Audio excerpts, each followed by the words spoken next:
অধ্যায় ৯ নোট বইটি আধা ঘণ্টা বিশ্রামের পর ঝৌ মিংরুই, যে এখন নিজেকে ক্লেইন হিসেবেই দেখছে, শেষ পর্যন্ত সুস্থ বোধ করল। এরই মধ্যে সে লক্ষ্য করল যে তার হাতের উল্টো দিকে 4টে কালো বিন্দু ফুটে উঠেছে, যা মিলে একটা ছোট বর্গক্ষেত্র তৈরি করেছে। এই 4টে কালো দাগ খুব দ্রুত মিলিয়ে গেল, কিন্তু ক্লেইন জানত সেগুলো এখনও তার শরীরের ভেতরেই লুকিয়ে আছে, জেগে ওঠার অপেক্ষায়। 4টে বিন্দু মিলে একটা বর্গক্ষেত্র তৈরি করেছে। এটা কি ঘরের 4 কোণায় রাখা 4টে খাবারের সাথে মিলে যাচ্ছে? তার মানে কি ভবিষ্যতে আমার আর আলাদা করে খাবারের দরকার হবে না? আমি কি সরাসরি আচার আর মন্ত্র শুরু করতে পারব? ক্লেইন মনে মনে একটা আন্দাজ করল। শুনতে ভালো মনে হলেও এই দাগগুলো ফুটে ওঠা মোটেও ভালো লক্ষণ নয়। আর যে জিনিস সম্পর্কে মানুষের জ্ঞান নেই তা সবসময় ভীতি জাগায়। পৃথিবীর সেই অদ্ভুত চীনা গণনা পদ্ধতি যে এখানে কাজ করবে, ঘুমের মধ্যে এই রহস্যময় দেশান্তর, আচারের সময় সেই ফিসফিসানি যা তাকে প্রায় পাগল করে দিচ্ছিল, আর সেই রহস্যময় ধূসর জগৎ যার অর্থ সে কিছুই জানে না। এই সবকিছুই জুনের এই গরম আবহাওয়ায় ক্লেইনকে আতঙ্কে কাঁপিয়ে দিচ্ছিল। মানুষের সবচেয়ে আদিম আর শক্তিশালী আবেগ হল ভয়, আর সেই ভয়গুলোর মধ্যে সবচেয়ে শক্তিশালী হল অজানা কোনো কিছুর প্রতি ভয়। অজানার এই তীব্র আতঙ্ক অনুভব করতে করতে তার এই প্রবাদটির কথা মনে পড়ে গেল। তার ভেতরে এক অভূতপূর্ব আর অদম্য ইচ্ছা জেগে উঠল এই রহস্যময় জগতের সাথে যোগাযোগ করার, আরও জানার আর অজানাকে অন্বেষণ করার। আবার একই সাথে তার মনের ভেতর পালানোর একটা মানসিকতাও কাজ করছিল, যা তাকে বলছিল যেন কিছুই হয়নি এমন ভান করে থাকতে। জানালা দিয়ে আসা তীব্র সূর্যের আলো টেবিলের ওপর এসে পড়েছে, মনে হচ্ছে যেন কেউ টেবিলের ওপর সোনার দানা ছিটিয়ে দিয়েছে। ক্লেইন টেবিলের দিকে তাকিয়ে কিছুটা ওম আর আশার আলো অনুভব করল। সে কিছুটা শিথিল হল, আর সাথে সাথেই এক তীব্র ক্লান্তি তাকে ঘিরে ধরল। তার চোখের পাতা সীসার মতো ভারী হয়ে আসছিল। সারারাত জেগে থাকা আর এই ক্লান্তিকর ঘটনার ধকল বোধহয় একসাথে জেঁকে বসেছে। ক্লেইন মাথা ঝেড়ে টেবিলের সাহায্যে নিজেকে টেনে তুলল। সে টলতে টলতে দোতলা বিছানাটার দিকে এগিয়ে গেল, ঘরের 4 কোণায় রাখা রাইয়ের রুটিগুলোর কথা সম্পূর্ণ ভুলে গিয়ে। বিছানায় শোয়ার সাথে সাথেই সে গভীর ঘুমে তলিয়ে গেল। গুড়গুড় গুড়গুড় পেটের তীব্র খিদের চোটে ক্লেইনের ঘুম ভেঙে গেল। চোখ মেলে সে নিজেকে বেশ সতেজ অনুভব করল। মাথাটা এখনও একটু ধরে আছে। সে তার রগ ঘষতে ঘষতে উঠে বসল। তার এখন এতটাই খিদে পেয়েছে যে সে আস্ত একটা ঘোড়া খেয়ে ফেলতে পারবে। শার্টটা ঠিক করতে করতে সে আবার টেবিলের কাছে ফিরে এল। সের উপর আঙুর পাতার নকশা করা পকেট ঘড়িটা হাতে নিল। টাস! পকেট ঘড়ির ঢাকনাটা খুলে গেল, আর সেকেন্ডের কাঁটাটা টিকটিক করে ঘুরতে লাগল। 12:30। আমি 3 ঘন্টা ঘুমিয়েছি। ক্লেইন একটা ঢোক গিলে ঘড়িটা আবার তার লিনেনের শার্টের পকেটে রেখে দিল। এই উত্তর মহাদেশে একদিনে 24 ঘন্টা, 1 ঘন্টায় 60 মিনিট আর 1 মিনিটে 60 সেকেন্ড। পৃথিবীর তুলনায় এখানকার প্রতিটা সেকেন্ড একই গতিতে চলে কিনা তা ক্লেইনের জানা নেই। এই মুহূর্তে তার মাথায় রহস্যবাদ, আচার বা সেই ধূসর জগতের কথা কিছুই আসছিল না। তার মাথায় এখন একটাই চিন্তা, খাবার। খাবার পরেই সব চিন্তা করা যাবে, তবেই সে কাজ করতে পারবে। ক্লেইন চারকোনা থেকে রাইয়ের রুটির টুকরোগুলো তুলে নিল, আর কোনো দ্বিধা না করেই তার ওপর থেকে ধুলোবালি ঝেড়ে ফেলল। সে ঠিক করল এর একটা দিয়ে দুপুরের খাবার সারবে। সে এই উৎসর্গ করা খাবারগুলো খাওয়ার সিদ্ধান্ত নিল, কারণ তার কাছে মোটে 5 পেন্স ছিল। তাছাড়া তার নিজের দেশেও দেবতাকে নিবেদন করা খাবার পরে খেয়ে ফেলার প্রথা আছে। সব মিলিয়ে রুটিগুলোর কোনো পরিবর্তন দেখা যাচ্ছে না। মিতব্যয়ী হওয়াটাই এখন ভালো। অবশ্যই ক্লেইনের স্মৃতি আর অভ্যাসগুলোও এখানে বড় ভূমিকা পালন করেছে। শুধু ঘরটা আলোকিত করার জন্য দামি গ্যাস ব্যবহার করা হবে অনেক বড় অপচয়। তাই ক্লেইন একটা চুলা বের করল আর তাতে কয়লা দিয়ে জল গরম করতে দিল। অপেক্ষা করতে করতে সে ঘরের ভেতরেই পায়চারি করতে লাগল। জল ছাড়া এই শক্ত রাইয়ের রুটি যে কেউ খেতে গেলে গলায় আটকে যাবে। ইস, শুধু রাতে মাংস খেয়ে বেঁচে থাকা তো যন্ত্রণার হবে। না না, দাঁড়াও, এটাও তো একটা ব্যতিক্রম। ক্লেইন মনে মনে ভাবল, আমার এই সামনের ইন্টারভিউটা না থাকলে মেলিসা সপ্তাহে 2বারের বেশি মাংস খেতে দিত না। খিদের চোটে সে চারপাশ তাকাতে লাগল। তার এখন করার মতো আর কিছুই নেই। আলমারিতে রাখা 1 পাউন্ড ভেড়ার মাংসের ওপর নজর পড়তেই তার চোখ দুটো যেন চকচক করে উঠল। না, আমাকে মেলিসার জন্য অপেক্ষা করতে হবে যাতে আমরা একসাথে খেতে পারি। ক্লেইন মাথা নেড়ে নিজের এই ইচ্ছেটাকে দমিয়ে দিল। যদিও সে প্রায়ই বাইরে খেত, তবুও একা বড় শহরে থাকার কারণে সে টুকটাক রান্না শিখে গিয়েছিল। তার রান্না খুব সুস্বাদু না হলেও খাওয়ার যোগ্য তো বটেই। ক্লেইন নিজের শরীরটা ঘুরিয়ে নিল যাতে মাংসের টুকরোটা তাকে আর প্রলুব্ধ করতে না পারে।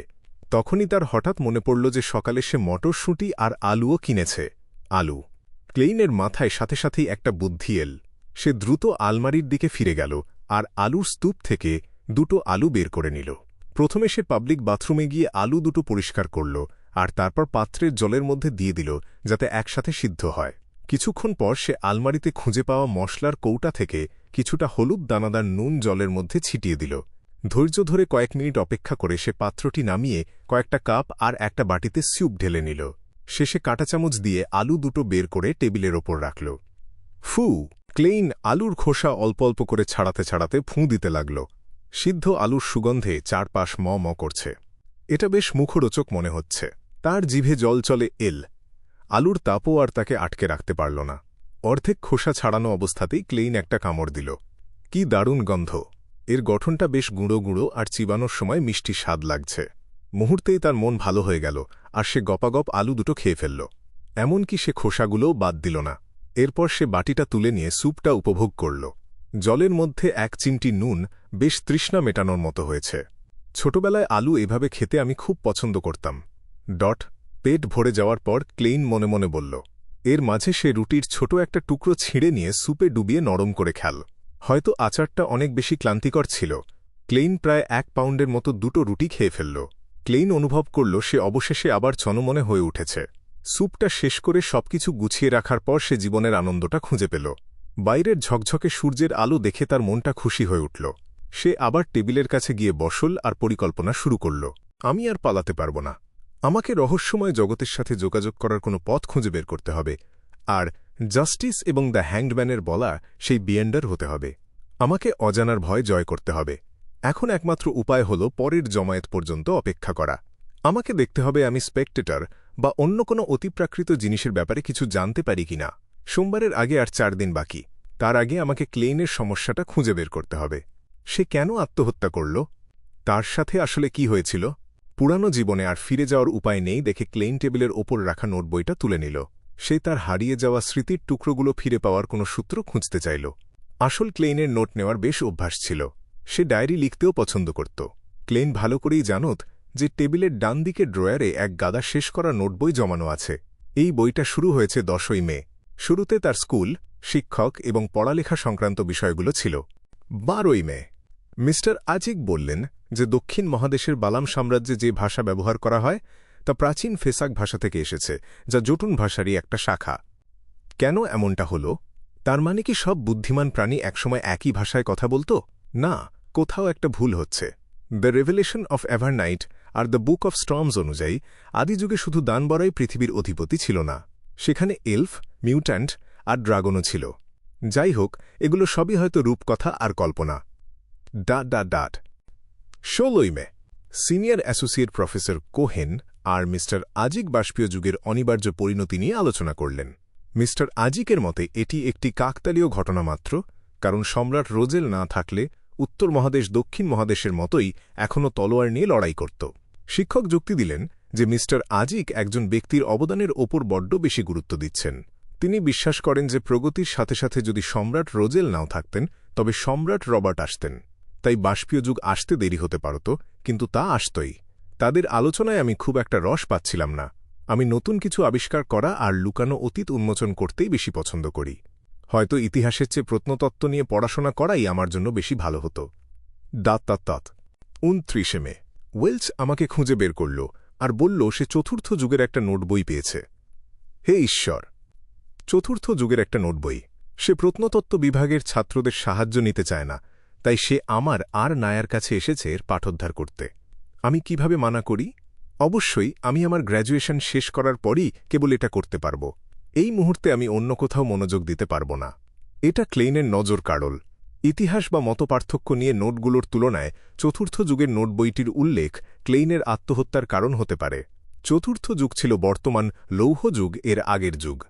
এর ইতিহাস রহস্যময় আর অসম্পূর্ণ। খুব কম সমাধি, প্রাচীন শহর আর নথিপত্র পাওয়া গেছে বলে প্রত্নতাত্ত্বিক আর ঐতিহাসিকরা 7টি প্রধান গির্জার দেওয়া অস্পষ্ট তথ্যের ওপর ভিত্তি করেই একটি কাল্পনিক ছবি তৈরি করেন। তারা শুধু সলোমন সাম্রাজ্য, টিউডর রাজবংশ আর ট্রুনসওয়েস্ট সাম্রাজ্যের অস্তিত্বের কথা জানতেন। রহস্য সমাধান আর ইতিহাস পুনরুদ্ধারের লক্ষ্য থাকা সত্ত্বেও ক্লেইনের প্রথম 3টি যুগের প্রতি খুব একটা আগ্রহ ছিল না, কারণ সেগুলো রূপকথার খুব কাছাকাছি ছিল। তার বেশি আগ্রহ ছিল চতুর্থ যুগের প্রতি, যাকে দেবতাদের যুগ বলা হতো। বোঝা যাচ্ছে ক্লেইন তার ভবিষ্যৎ ক্যারিয়ার নিয়ে চিন্তিত ছিল, আর তাই ইন্টারভিউর ওপর খুব গুরুত্ব দিয়েছিল। কিন্তু সবকিছুই বৃথা গেল। ক্লেইন দীর্ঘশ্বাস না ফেলে পারল না। বিশ্ববিদ্যালয় সংখ্যায় খুব কম ছিল, আর বেশিরভাগ ছাত্রই ছিল অভিজাত বা ধনী পরিবারের। চরমপন্থী কোনো চিন্তাভাবনা না থাকলে একজন সাধারণ ছাত্র গ্রুপ ডিসকাশন আর নেটওয়ার্কিংয়ের মাধ্যমে ভালো সামাজিক যোগাযোগ তৈরি করে নিতে পারত, যদিও সমাজে উঁচু স্তরের মানুষদের মধ্যে বৈষম্য ছিল। খুবই দয়ালু ওয়েলচ ম্যাকগভার্ন ছিল তার একটা উদাহরণ। সে কনস্ট্যান্ট সিটি লোয়েন কিংডমের এক ব্যাংকারের ছেলে ছিল। সে নায়া আর ক্লেইনের সাহায্য নিতে অভ্যস্ত ছিল, কারণ তারা সবসময় একই গ্রুপে কাজ করত। আর বেশি কিছু না ভেবে ক্লেইন নোট বইটা পড়তে লাগল। 18 জুন আমার গ্র্যাজুয়েশন শেষ হল। বিদায় খো ইউনিভার্সিটি। 19 জুন আমি নোট বইটা দেখেছি। বাক্যের গঠন আর মূল শব্দগুলো তুলনা করে আমি আবিষ্কার করলাম যে এটা প্রাচীন ফেসাক ভাষারই একটা পরিবর্তিত রূপ। আরও সুনির্দিষ্টভাবে বললে, 1000 বছরের ইতিহাসে ফেসাক ভাষাটা একটু একটু করে বদলে গিয়েছিল। 20 জুন আমরা প্রথম পৃষ্ঠার পাঠোদ্ধার করেছি। লেখক ছিলেন অ্যান্টিগোনাস নামের এক পরিবারের সদস্য। 21 জুন সে কালো সম্রাটের কথা উল্লেখ করেছে। এই নোট বইটি যে সময়ের বলে ধারণা করা হচ্ছে তার সাথে এটি মিলছে না। প্রফেসর কি ভুল করছেন? কালো সম্রাট কি সলোমন সাম্রাজ্যের সব সম্রাটের সাধারণ উপাধি ছিল? 22 জুন সলোমন সাম্রাজ্যে অ্যান্টিগোনাস পরিবারের অবস্থান বেশ উঁচুতে ছিল বলে মনে হচ্ছে। লেখক উল্লেখ করেছেন যে তিনি টিউডর নামের এক ব্যক্তির সাথে গোপনে লেনদেন করছিলেন। টিউডর? এটা কি টিউডর রাজবংশের সাথে সম্পর্কিত? 23 জুন আমি নোট বইটার কথা না ভেবে ওয়েলসের বাড়িতে যাওয়ার কথা ভাবছি। আমাকে ইন্টারভিউয়ের জন্য প্রস্তুতি নিতে হবে। এটা খুব গুরুত্বপূর্ণ। 24 জুন নায়া আমাকে বলল যে তারা নতুন কিছু খুঁজে পেয়েছে। আমার মনে হয় আমার গিয়ে একবার দেখা দরকার।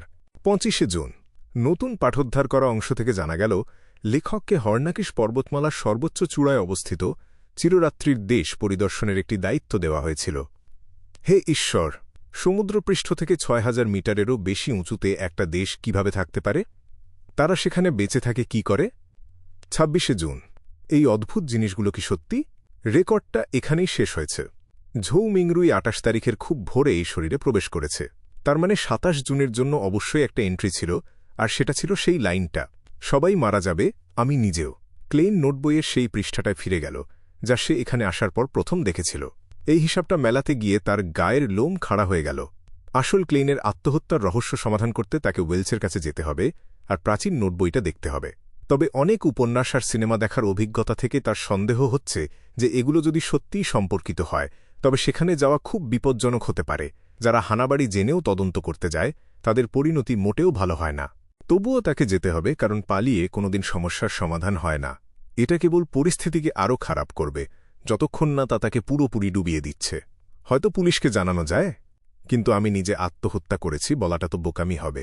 ঠক ঠক ঠক। খুব দ্রুত আর জোরালো কড়া নাড়ার আওয়াজ শোনা গেল। ক্লেইন সোজা হয়ে বসে কান পাতল। ঠক ঠক ঠক। ফাঁকা করিডোরে কড়া নাড়ার সেই শব্দটা বারবার প্রতিধ্বনিত হতে লাগল।